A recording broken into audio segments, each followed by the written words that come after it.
Hi guys, welcome back to our channel How to Guide. Today in this video I'm going to show you how to reset your William Hill account password. If you have forgotten your William Hill account password and cannot access that account, this video is for you. Now let's jump right into the video.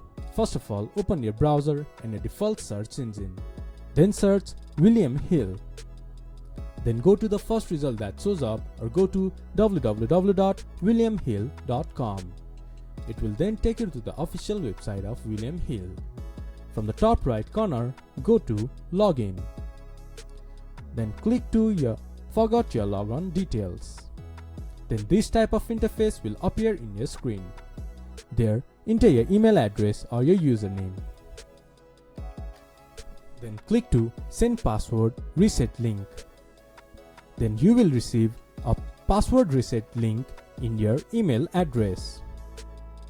Access the reset password link mail, then reset your password. This is how you can reset your William Hill's account password. This much for today's video. If you guys find our video helpful, please leave a like and comment. And do not forget to subscribe our channel and hit the bell icon. I'll see you guys again in our next video. Thank you for watching.